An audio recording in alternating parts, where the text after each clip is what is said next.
Greetings from Doc Ock in the new day. How's everybody doing today?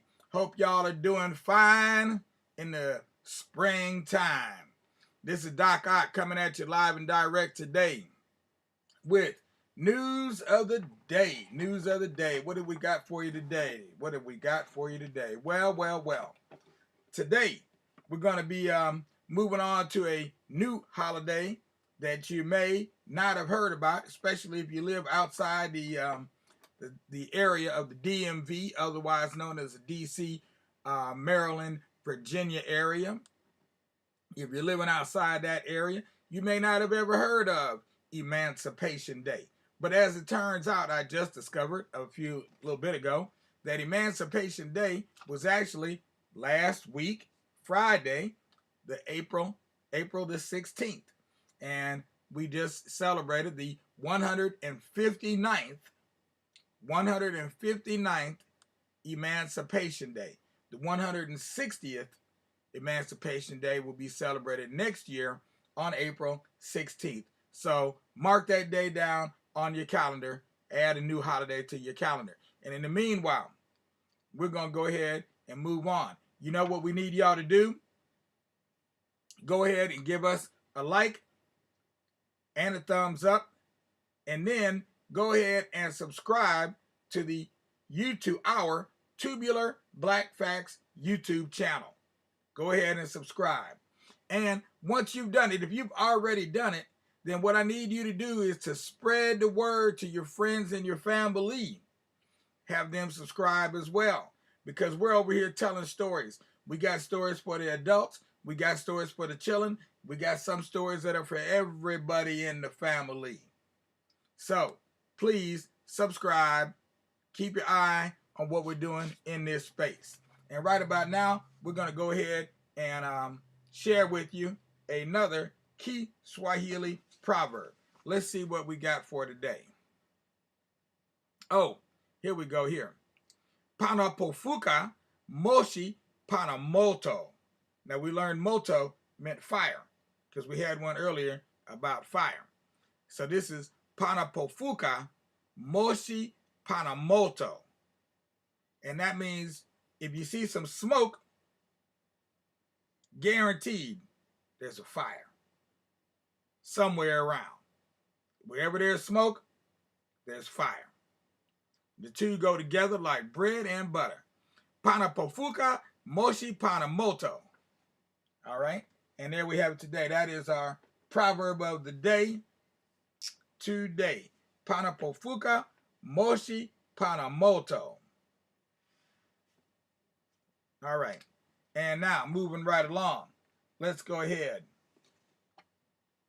and do our poem for the day. Poem for the day is called An Army of Healers. Imagine that, an army made up of healers instead of dealers of death and destruction. Got an army of healers.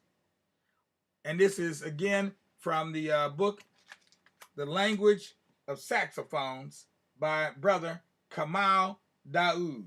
And yes, I realize that for some of you, you're seeing the words backwards, but just look at the brother's face. It don't matter which way you look at his face. His face is his face. You know the title. It's The Language of Saxophones. Kamal Daoud. Army of healers. Art is life. The raw material to sculpt joy and meaning. Religion and science in a mix. Graceful movement in space. A martial dance in the midst of disease. Sacred time, a weapon. Word and light. Strong medicine. Action, prayerful, move, wisdom. Breathe, consciousness. Think, sculpture. This is an army of healers. Physician, heal thyself and radiate. Knees on a worn prayer rug soaked with dew, hand-woven moments. Simple wool and cotton wrap around a human heart. Ancient offerings, rose water poured over the mouth of singing bamboo. Speaking in sun tongues, pushed against the fragile wind, solitude as music played on the labor of flowers, parched spirits, voices so old they crumble in the dance of incense and climb in the mind through the nostrils, warriors with stacks of mail left in the rain. The flowers have eyes. If they had mouths, their song would slay us.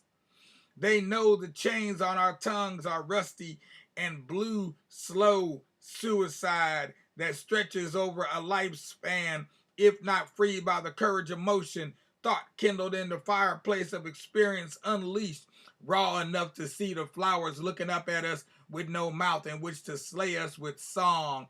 Arthur learned to finger the saxophone by picking cotton with bloody fingers at the age of 5. He moistens his reeds with dreams he collected as he sang spirituals by his grandmama's knees. When he plays, his soul spills out from the bell of his horn. Sometimes he vomits flowers, sometimes barbed wire. It depends on what his heart had to stomach the night before. Arthur was born in America and raised in the housing projects. He did not speak English, just broken pig Latin and fluent saxophone and a little Spanish he learned from his neighbors. This is an army of healers. Physician, heal thyself and radiate, radiate. Urban tribal scars decorate the cheeks of the young scholars, endangered as those in tar pits. Savage red streets rip the life of innocence. Impotent parents bleeding in the shadows, swimming in bills and dogma. Here the buildings lean and peel, flattened to the ground by the fat butt of smog. Hieroglyphics sprayed on walls, precision lobotomies executed through the ears with organized static from ghetto blasters. Young mind left bleeding naked in front of snot-covered TVs in a garden of suffering. You do better talking to trees, for at least the trees talk back. This is an army of healers. Physician, heal thyself and radiate, radiate, radiate, radiate. And that's a poem called Army of Healers by the good brother Kamal Daoud, the poet of Leimert Park. Now, today we want to deal with we're moving on, I said, to a new holiday. And the holiday we're moving on to is called Emancipation Day. Now, today we're just going to do like a little introduction because we're going to continue this through the rest of the week, all the way through till Friday. So, there's a few things I want to talk about to bring us into the right frame of mind. And the first thing I want to talk about is Uncle Tom. Now, Uncle Tom has been disparaged. Uncle Tom has been reviled. Uncle Tom has been dogged out, dissed, cursed out, stomped on, and mashed up in the mud. Now, the question is, why? Why is Uncle Tom been disparaged so much? When, in fact, Uncle Tom originally, when the story was first written by Harriet Beecher Stowe, Uncle Tom was, quote unquote, a revolutionary hero, a heroic type. So how did he get from being a heroic type to being a reviled character? It's called character assassination. Same thing that happened to Bill Cosby. Same thing happened to OJ. Same thing happened to Muhammad Ali for a period of time. He managed to recover. Okay. A lot of people didn't recover. Same thing happened to Paul Robeson. Okay. They started off as heroes and then somehow they became these reviled characters and even turned into tropes, because Uncle Tom has been turned into a trope. Anytime you want to call a black man a name, you don't have to call him nigga. You don't have to call him an MF. You can just call him an Uncle Tom. And everybody knows that that means that he's a bad man, that he is against freedom. He's one of those shuffle along, get along, go along, hop along, Cassidy type, step and fetch it Negroes. That's how we interpret it. But Uncle Tom was actually more than that. And if you go back, you just wind the clock back and go back to this time last year and the stories I was reading then, where I was reading stories about Anansi the spider and how Anansi always had a way of tricking somebody or getting somebody to do something that they didn't necessarily want to do, but he figured out a way based on the psychology of the situation to get them to do what he wanted them to do. Now, what made me start thinking differently about Uncle Tom is when I heard the story of Uncle Tom and Eliza. Now, here Eliza was trying to escape from slavery on the Kentucky side of the Ohio River. She needed to get to the Ohio side of the Ohio River in the middle of the winter, her and her baby. And in order to get there, she was going to have to run across the river. She was not going to be able to take a boat because it's winter and the river is frozen. Mind you, Eliza didn't have no shoes. If you've ever stepped on ice repeatedly, you might realize that can rip the skin right off your feet because your feet will actually stick. It'll freeze the moisture coming out of your feet, the sweat coming out of your feet, and it'll rip the skin right off your feet. So that's a dangerous proposition to run across that ice. You best keep your feet in the air more than you keep it on that ice. And so, in order to help her escape, Uncle Tom went into his shuffling Negro act. I's a bees are going to the store, boss.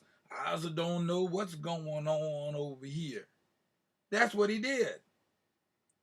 And so he was able to slow up, misdirect, misguide, and thoroughly discombobulate the slave catchers that were on Eliza's trail. That's part of the real story of the real Uncle Tom. So when we think about calling some black man a name, maybe we should stop calling him Uncle Tom and call him, I don't know, maybe Uncle Thomas after Clarence Thomas. Maybe that's what we should really call him. Because now that Negro, yeah, he needs to be a trope. Okay? For real. There ain't nothing heroic about Uncle Clarence Thomas. So I wanted to start there, and I'm starting there because the story we're going to tell about Emancipation Day will include some reading we're going to do from this book here about the Pearl. And the Pearl was a ship that some enslaved Africans used to try to escape from slavery in the D.C., Maryland, Virginia area. Okay? And there's a number of incidents that are all connected to this whole idea of Emancipation Day in D.C. So I'm going to give you the short version of what this Emancipation Day constituted. In the year 1862, on April 16th, Abraham Lincoln, who was afraid to, quote unquote, free the slaves, decided, well, maybe he should just do a test bubble, float a trial balloon and see how high would it go. Run it up the flagpole, see if anybody saluted. And so he decided to free all the slaves just in D.C. Now, at that time, there were more free black folks in D.C. than there were enslaved people in D.C. So he freed a total of 3,100. He emancipated 3,100 enslaved Africans within the confines of the District of Columbia. Now, when he did it, it was called a compensated emancipation. So he paid reparations. Now, the only question is, who did he pay the reparations to? Who got the reparations? That is the question. And you know what?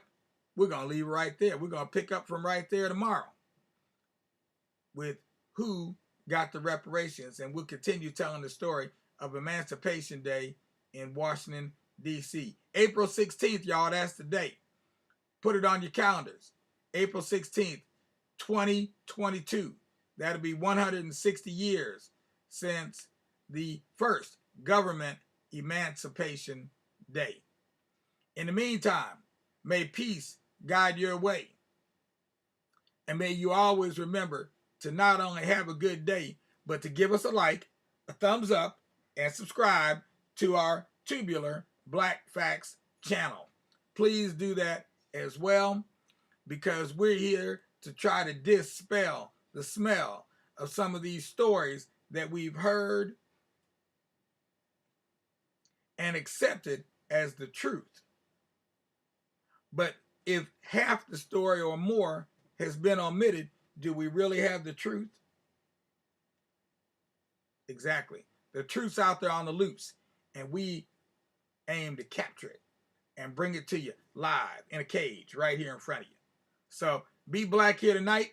We'll be black tonight at 9, continuing on with our story of Ona Judge. Ona Judge, never caught, the enslaved African woman who escapes the clutches of George and Martha Washington. The untold story you never heard about the man who couldn't tell a lie but had a wife that could lie as long as the day is long. How about that? He didn't need to tell a lie. Martha would do all his lying for him. Yeah, they forgot to tell us about that part. But in the meantime, may peace guide your way. We just go ahead and give a shout out to Brother Imhotep. I see you over there. Who else is out there? Sharon, how you doing, Sharon? Give my regards to the family. Imani, how you doing? Good to see you again. And Brother Keith, assalamu alaikum, my brother.